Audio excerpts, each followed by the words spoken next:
को बचाने में भी भगवान शिव का टूल किट आपके बहुत काम आ सकता है। भगवान शिव कई तरह के विरोधी विचारों का संगम है।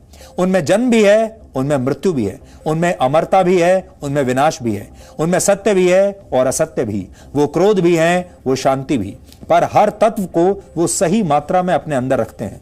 हम शिव से ये संतुलन सीख लें तो विरोधी विचारों के साथ एकता बनाकर रख सकते हैं और सही गलत की पहचान भी आसानी से कर सकते हैं। इससे नफरत घटती है, प्यार बढ़ता है।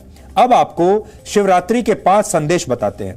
पहला, कभी किसी का विश्वास मत तोड़िए, क्योंकि शिव की पहली पत्नी सती उनका विश्वास तोड़कर अपने पिता के धार्मिक आयोजन में शामिल होने चली गई थी। इससे भगवान शिव नाराज हुए और उन्होंने सती का मानसिक त्याग कर दिया था।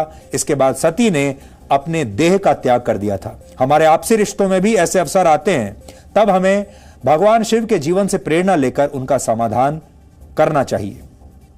दूसरी बात, दूसरों के लिए अपने जीवन को खतरे में डालने वाले ही हमारे असली हीरो होते हैं। कोरोना काल के दौरान हमने इस सच को फिर से समझा और आगे भी हमें इसे याद रखना चाहिए।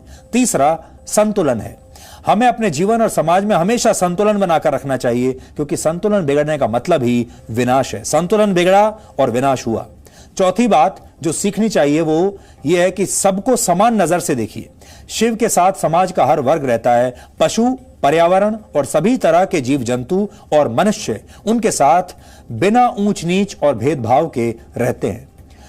पांचवी बात, हमें कभी उत्सव को नहीं भूलना चाहिए। भगवान शिव शमशान में भी होली खेलने का साहस रखते हैं और हमें भी जीवन को हमेशा उत्सव की तरह देखना चाहिए।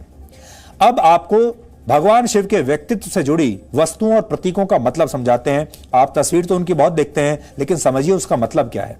उनके हाथ में जो त्रिशूल होता है, त्रिशूल का मतलब है ज्ञान, इच्छा और उन्हें लागू करने का रास्ता। इसका मतलब यह होता है त्रिशूल का पर लगा डमरू जो है वो वेद मंत्रों का प्रतीक है। शरीर पर शेर की खाल निडरता को दिखाती है। शिव की जटाओं में गंगा जो आपको दिखती है वो ज्ञान की परंपरा है। सिर पर चांद यह बताता है कि शिव की सत्ता अनंत है। माथे पर तीसरी आंख बुराई के अंत के बारे में बताती है। गले में लिपटा हुआ सर्प यह सिखाता है कि अगर अहंकार को वश में कर लें तो वो आभूषण बन जाता है। और कलाई में रुद्राक्ष की माला शुद्धता का प्रतीक है।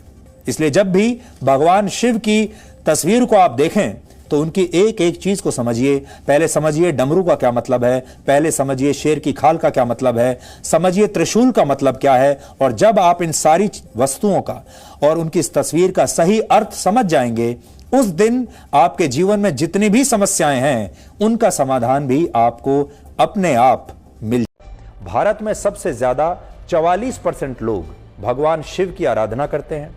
35% लोग भगवान शिव के अवतार हनुमान जी की आराधना करते हैं।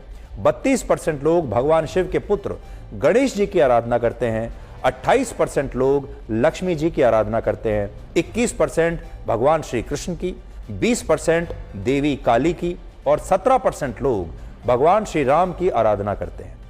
उत्तर भारत में भगवान श्री राम को 20% लोग मानते हैं, जबकि दक्षिण भारत में भगवान श्री राम को 13% लोग मानते हैं। और इसी तरह से उत्तर भारत में 28% लोग भगवान श्री कृष्ण की सबसे पहले आराधना करते हैं, लेकिन दक्षिण भारत में 14% लोग ही भगवान श्री कृष्ण को अपने सबसे करीब मानते हैं। लेकिन जब बात भगवान शिव की आती है तो उत्तर से लेकर दक्षिण तक ज्यादातर लोग भगवान शिव की सबसे पहले आराधना करते हैं।